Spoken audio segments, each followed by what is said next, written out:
Welcome back. It's another predictions video. Only 12 games of this championship season to go, and we are getting closer and closer to finding out who's dropping out of the league and, of course, who's going up. Great to have you back with us. We've got Dan Sparks, championship expert, with us as well, or so-called championship expert. How are you, Dan? I'm good, thank you, Mark. How are you?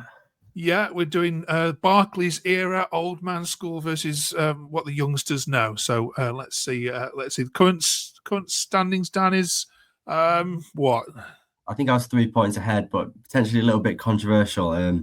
I mentioned 2 scores. I think it was the Millwall game last week because we got the who was home and away slightly mixed up. But all right, you're 2 points ahead. Let's see if we can sort that out this weekend. Now it's a weird weekend this weekend because we've got FA Cup fixtures. We've got a whole round of championship program which is separated into the weekend and Tuesday night. So bear with us. There's quite a lot to get through. We'll start off with, of course, some FA Cup predictions as well, because they're going to count where we've got championship teams playing. First of all, Friday night. Most of them are away from home. Let's start off with Cardiff travel to Villa Park. It's a sellout for Cardiff. It's going to be a cracking atmosphere. But Dan, do you see anything other than a comfortable Villa victory?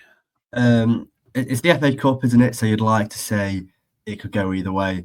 But I do think Villa are going to be interested in the cup competitions this year that they're still in, because they're good enough to win it. I think Villa. I think they'll have a strong squad, and I don't think Cardiff can cope. I'd probably say 3-1 to Villa, to be honest.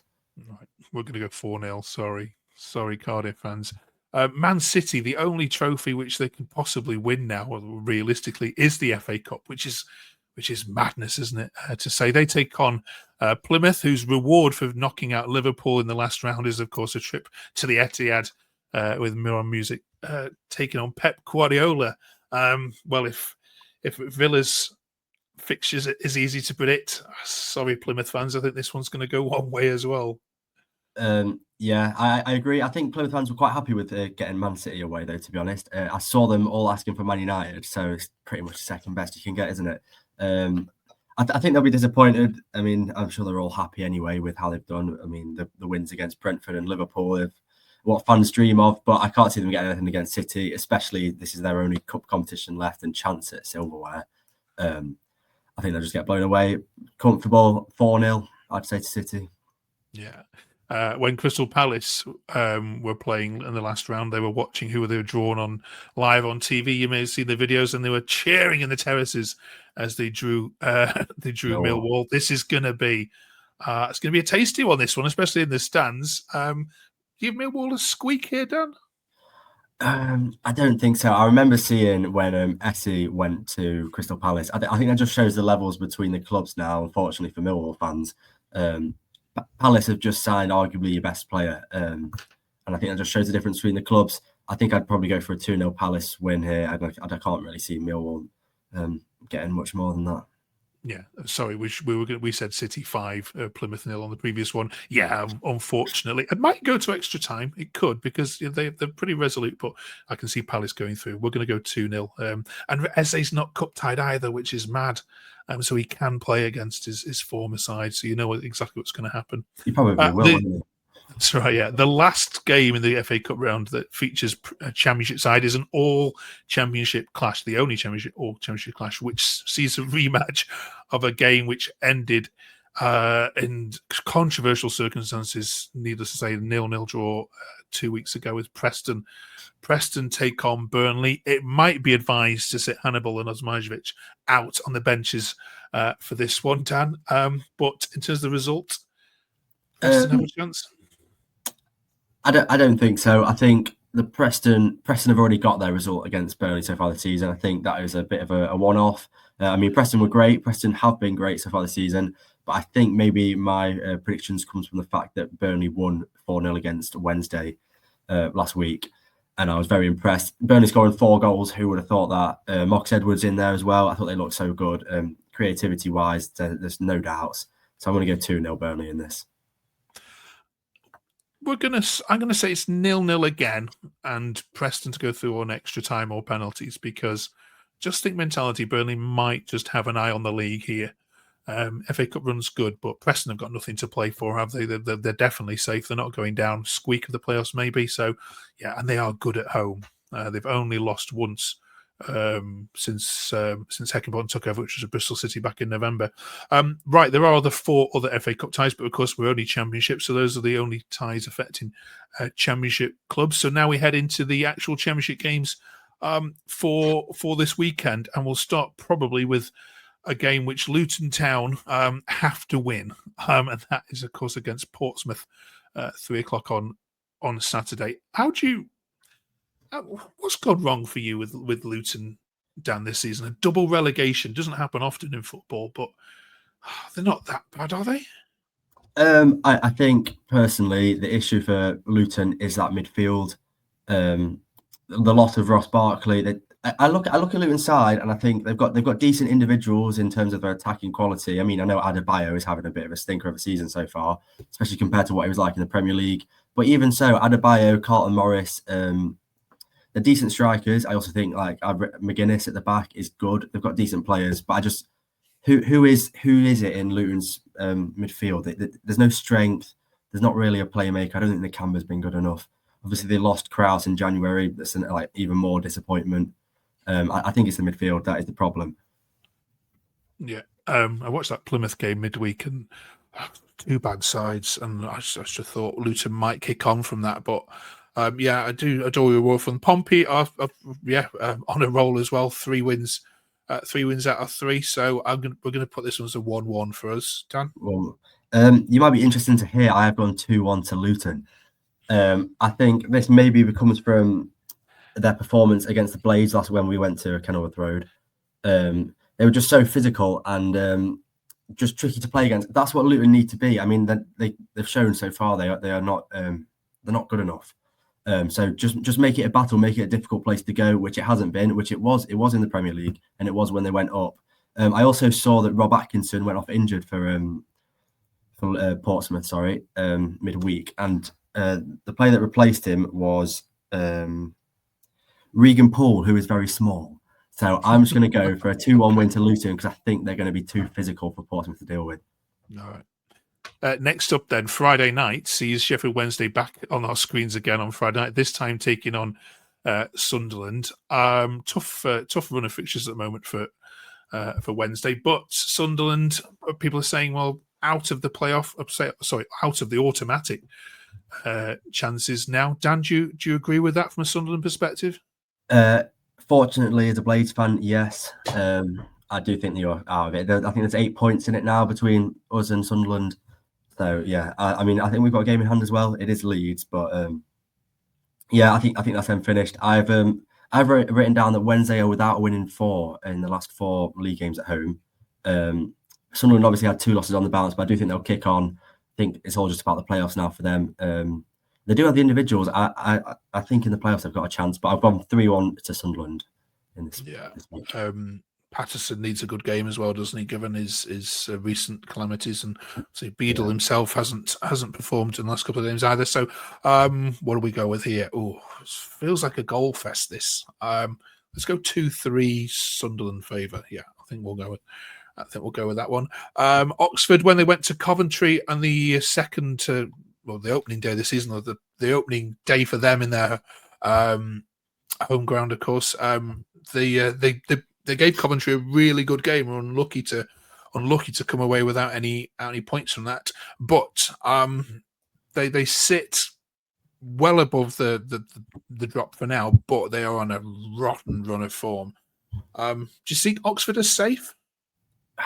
It's an interesting one. I would have said yes until I've kind of seen the form that they've been on. I'm going to say yes. I don't think they're safe. Do I think they're going to stay up? Yes, but I wouldn't say they are safe. They're without a win in 6, and they've scored 1 goal. 1 goal in 6 games is dreadful. That's to the point where the fans must start to lose hope.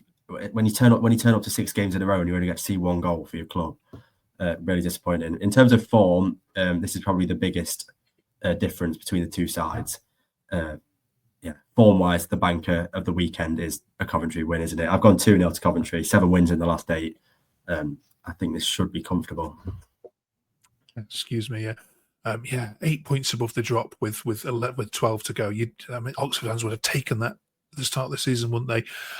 Yeah, we're going to go a narrow 1-0 Coventry win here as well. Sorry, Oxford fans. Right, we've also got Blackburn against Norwich. Two teams which will be potentially battling out for fifth and sixth come the end of the season. Blackburn had a stinker against Swansea, but Norwich themselves have been known to throw in the odd stinker. We're going to go for a 1-1 here, Dan, before you get in there. Yeah, I think talking about Blackburn and that loss to Swansea, I think it all just makes it 10 times worse when you don't have a manager. And I don't know if anyone's being linked. I've tried speaking to a few Blackburn fans. I'm not really sure what the situation is. But when you lose 3-0 to Swansea and you sit in the playoffs and then you don't have a manager, it's difficult. Norwich, finally, is kind of what we've been looking for the last few weeks. A dominant performance, Sargent brace, and just everyone played well, it seems. So I think it will go Norwich's way. I'm going to go 2-1 to Norwich. Okay. Stoke play Watford at the Bet365. Stoke just need two, 3 more wins just to not keep looking over their shoulder. I mean, there's fans saying, I've even read this week that some fans saying, look, just send us down. We know it's going to happen at some point. I can't think Stoke have got too much quality to go down. But this is not a game going to be going into my home accumulators at all. Dan, how's this going? I mean, just speaking about the Norwich game, Stoke are obviously the victims to a dominant Norwich performance. I also have been really impressed with Watford in the last 2 games. I know they were very happy with their 1-0 win against Borough, and what a result to kick on with, a 2-0 win against your rivals. I think they were very comfortable. I'm impressed. The fans seem to be happy. They're behind cleverly now, aren't they? I mean, I know there was a bit of an issue with the board, but I've gone 2-1 to Watford here. Okay. Then your own side, Sheffield United, of course. Obviously, we're recording this before the Leeds results, so we can't comment too much on that. But this weekend, they head to Loftus Road against QPR. What do you reckon? I think I'll start with speaking about QPR. Obviously, a disappointing result against Portsmouth in the last game. I think that is now them out of the playoffs for me. I can't see it happening. I know they were your outsiders. Still are. But for Blades, it was 6 wins in the last 7, and I know we've had a few other teams saying that we're lucky, but winning is a habit, and we just have that habit. Even if we don't turn up at QPR, you'd still expect us to win. I don't think it's going to be easy. I think it will be a quite tricky place to go, and we will probably make a bit of a scrap of it. But I'm going to go 2-1 to Sheffield United. Okay. Going to go 1-1. Just got a funny feeling you just might beat Leeds and then slip up in the next game. It's just such a United thing to do. I'd take 4 points the next 2. Speaking of Leeds, they've got a potentially tricky one against West Brom. This is a draw on the reverse fixture, quite a dull 0-0 actually. Back at the Hawthorns on this second to opening day of the season. Probably the last fixture that looks tricky. What do you reckon, Dan?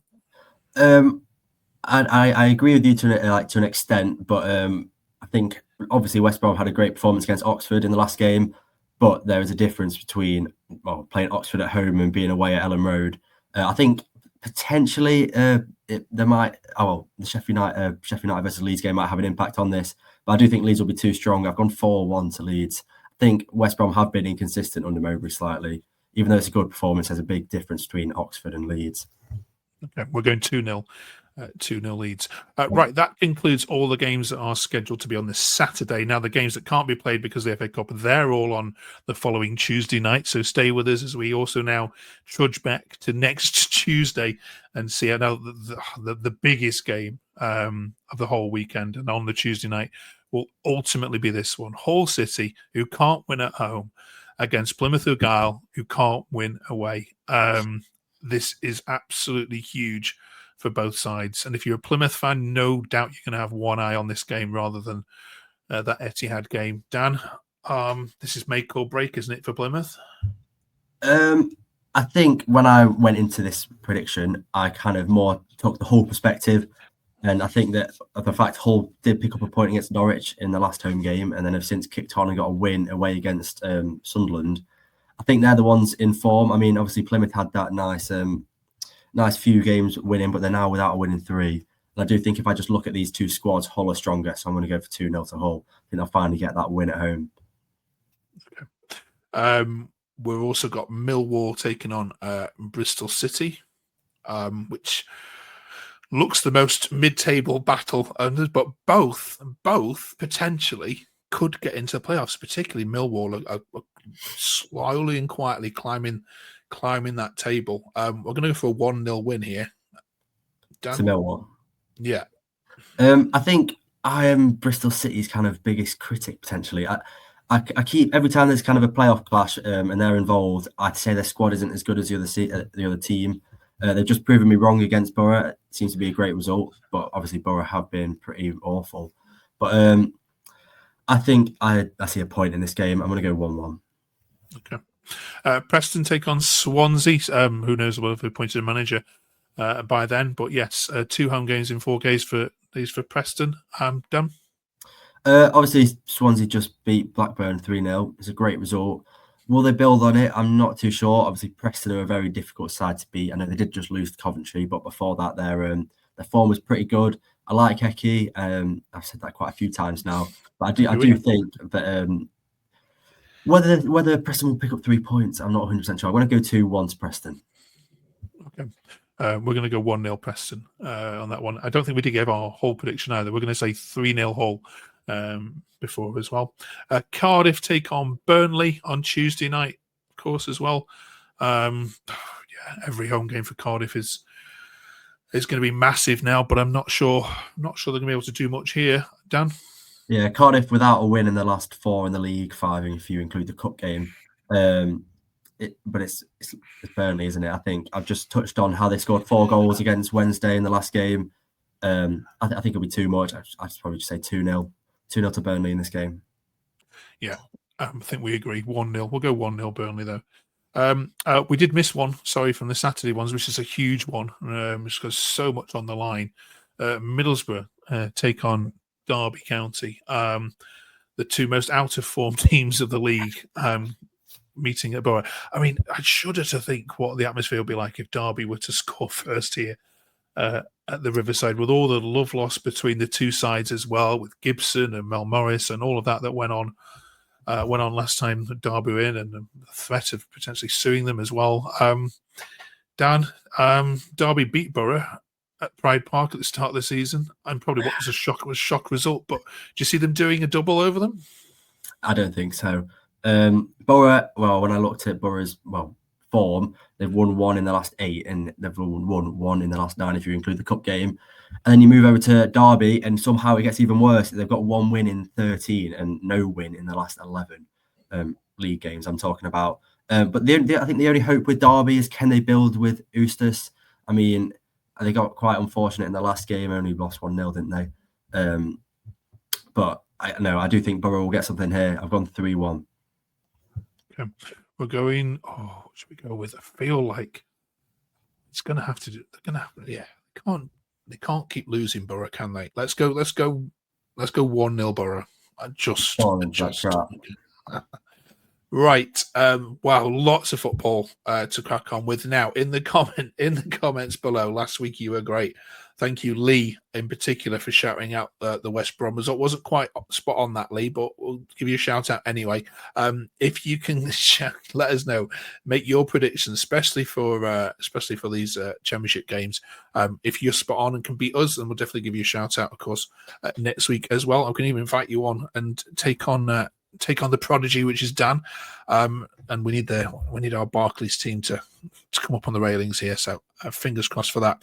Thank you very much for watching. There's loads of content coming out this week on this channel. Do go and have a look at Dan and Will's video on one of the most underrated 11 in the championship so far. We'll put the link to that. It's just coming up on your screen now, so go and have a watch of that. Also, don't forget, if you follow any of the championship 24 sides, there is a link tree in the comments down at the bottom there for you to go and find the content for your team. We do 24 of these mini podcasts every single week for every single one of the 24 teams. So go and find your team, click on the link, and it'll take you through to myself and the set of fans which represent your team. Right, Dan, have a good week, my friend. Are you up to much this week? Tomorrow night we've got Leeds. I am going. I say I'm excited, but I am also very, very nervous. I'm not sure what to expect. But yeah, I suppose we'll have to see, don't we? Take a point. I'm still reeling from being at Goodison yesterday and watching the most blatant penalty that I've ever seen in front of my very eyes, not given not only by one referee but an incompetent second as well, which is Donahue, who's a championship referee who I'm sure messed up a game earlier in the season. Was it Coventry and Sheffield United? Did he do that one? I was going to mention. I'm pretty sure he was the referee in the Sheffield United Middlesbrough game. Have you seen the penalty he gave? Remind me, what was it? The Edmonton. Yes, he was. Yeah. Which is there's definitely a bias, but when you feel like things that never happen for some reason just happen to your club first. Yeah. No, absolutely. Yeah. We've definitely tweeted twice this year that Matt Donohue's not a championship referee, and there he is in the Premier League awarding non-penalties. Right. Have a good week, everybody. It's March next week. My God, only 11 games to go when we meet again. See you next week, and do drop us a like and subscribe if you just come across the channel. Have a good one.